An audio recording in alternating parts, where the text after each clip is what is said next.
The lightning flashed and the thunder rolled, and that should have been the end of the adventure right then and there. I've spent the last 20 years studying, teaching, and coaching people to find their greatness and take their lives to the next level. Along the way, it's become evident that emotions are at the root of everybody's successes and failures. Worry and fear are the enemies, and it's time to forge the armor and earn the tools to overcome the two things that could single-handedly destroy your future.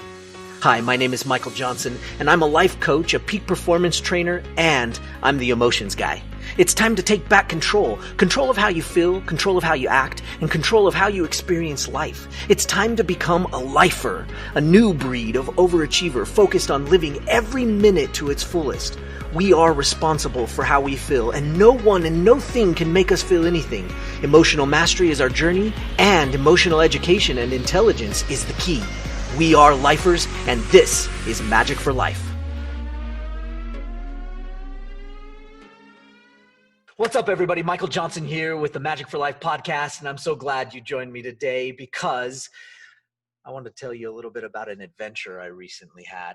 And, I was on Mr. Mom duty for the weekend. My wife had to go to a funeral, unfortunately. And fortunately for me, because I got to spend a whole bunch of time with my kids.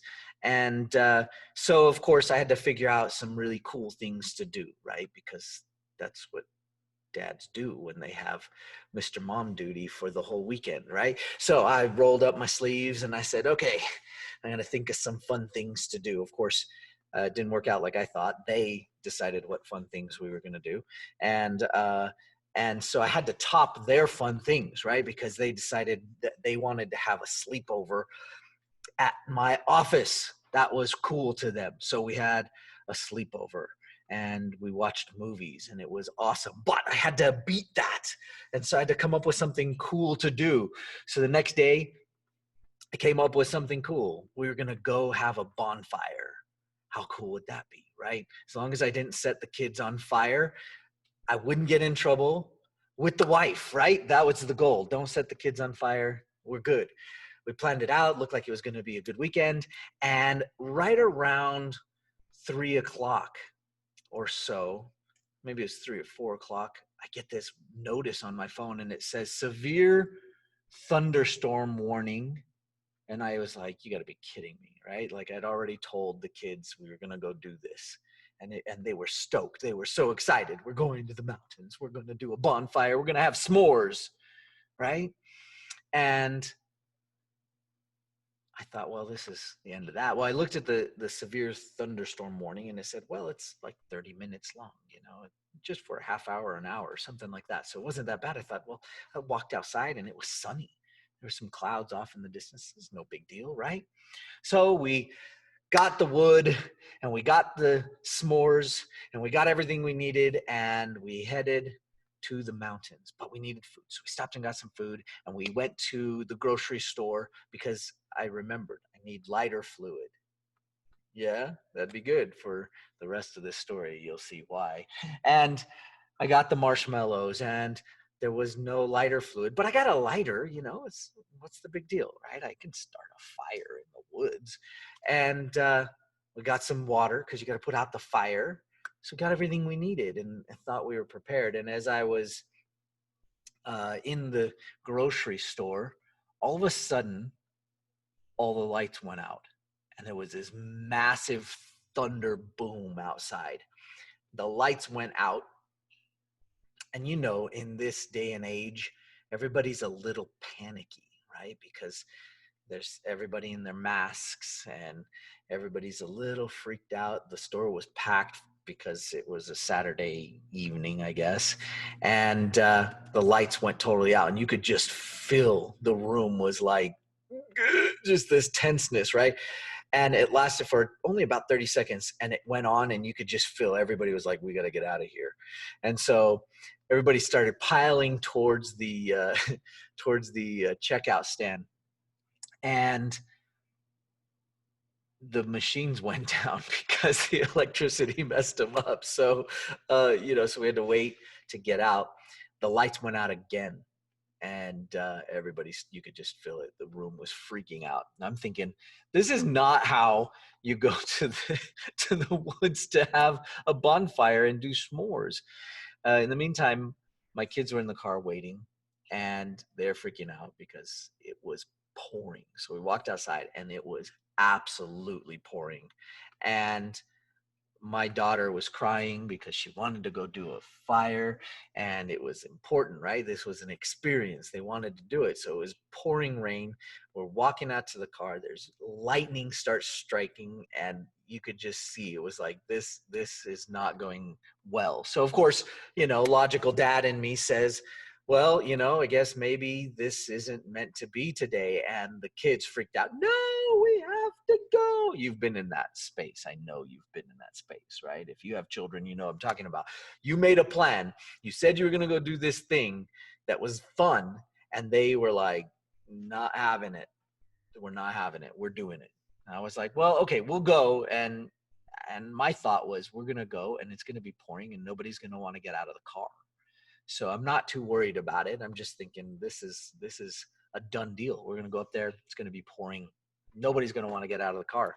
So we drive up through the mountains. I'm from Utah, and so if you haven't been to the Utah mountains, come visit us here. The mountains are amazing. You'll love it. It's an experience. And if you're not familiar with amazing mountains, these are amazing mountains. So we drove up the canyon, is what we say. We drove up the canyon to a spot we know and we're familiar with. And we get there and it's still raining all the way up the mountain. It's raining. There's more lightning. It's super windy. The thunder is easily rolling through. And so we sat there in the car for a little bit and waited. And finally, the rain started to kind of calm down and it sort of turned to a drizzle. And the kids were like, come on, we need to do this. We're here. We're going to do it. I'm like, it's raining still. Are you kidding me? So finally, it kind of eased off. It's just like a light sprinkle. And they were bent. We were going to do this. We were going to do it. So we got out of the car. Everybody carried something. We walked a ways into the woods to find a little camping area where we could light a fire. And we found this cool little spot. And we thought, this is great. It's not enclosed. Obviously, you don't want to be in an enclosed area. But it was a little bit, there were some trees overhanging on the sides of it. And we kind of got into a little space where we felt like maybe there was a little bit of cover from some of the drizzle of the rain. And everything was soaked, right? The trees were soaked. It was soaked. There was just short of mud. And we proceeded to set up this fire. So we put out the wood the way you think you need to, and got some kindling, which was mostly wet. And we didn't have lighter fluid, which I didn't think it was going to be that big of a deal. I've started fires before in my life, and if it's dry, it's not that big of a deal. So we were trying and we were trying, and gosh, I mean, it seemed like forever. We were trying forever to get this fire started. The kids are wet. Everybody's wet. We are freezing now because it's cold.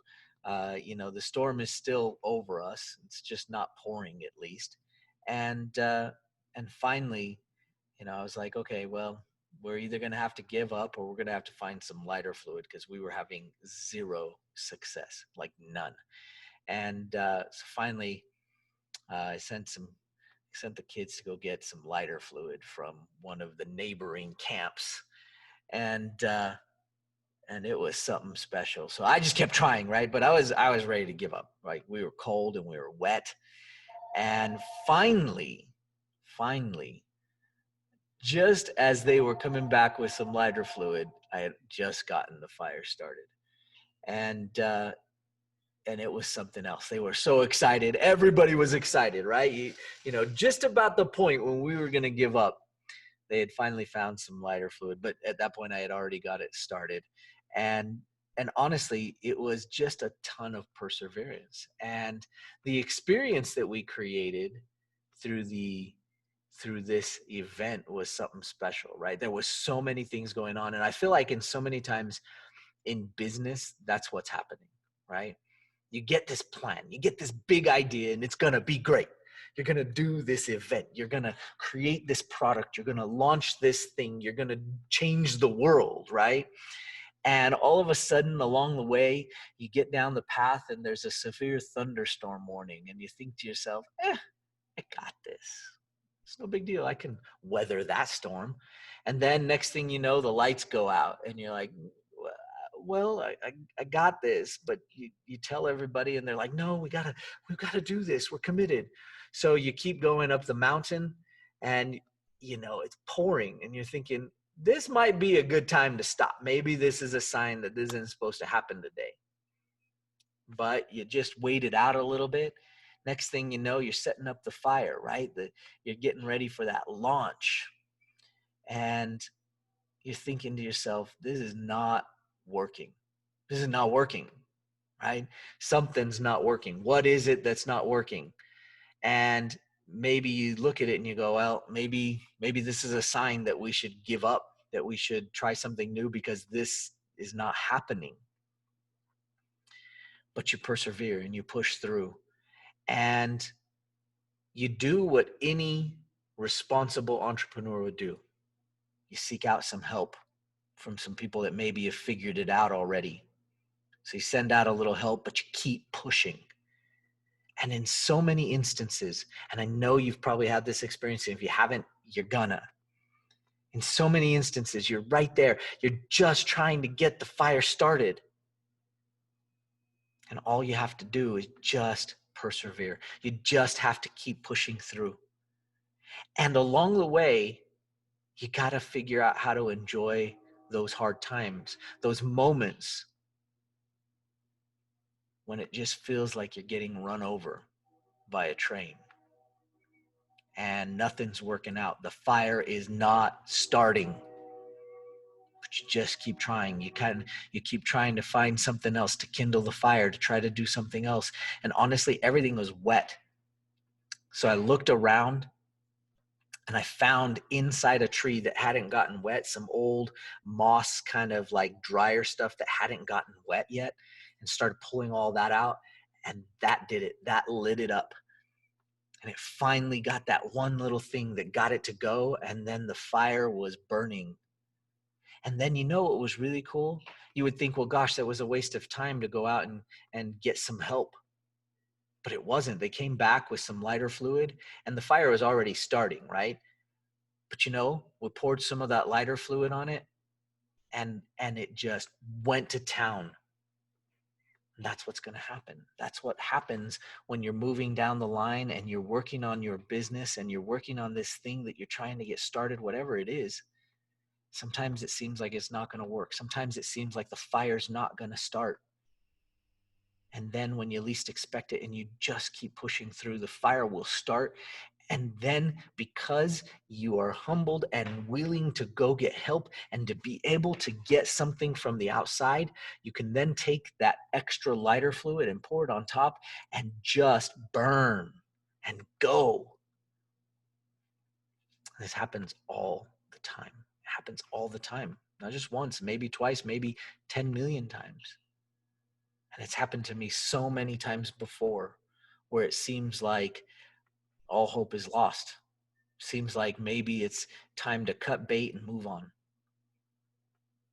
And then all of a sudden the fire starts, and then all of the help that you've requested along the way and all of the education that you've gotten and all of the things that you did to try to help you, all of those things start coming in and the fire burns. And along the way, it's important to enjoy the hard times. And it's so easy to say in hindsight, and it is difficult to do along the way. But I can tell you, and from experience, that when you look back and you look at hindsight, you so often can find why it was a great experience and the thing that you can look back and enjoy about what it was that you did. And I suggest that you try to remember that.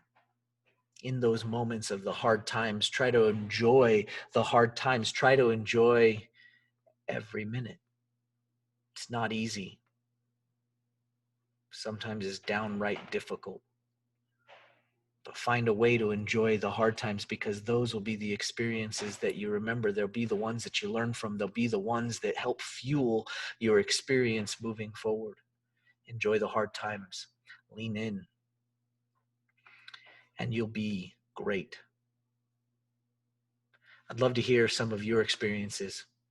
Comment down below what it is that you have gone through where it was just like that, where you were about to give up, and then all of a sudden finally this fire started, and then it just fueled itself from there. I'd love to hear about it. Comment below or send us an email at info@magicforlife. I'd love to hear your story and hear about your time where it was really challenging, but it ended up being a great experience. Hope you're doing well. If you know somebody that you'd like to share this message with, please feel free to share it. #MagicForLife, #LifersForTheWin.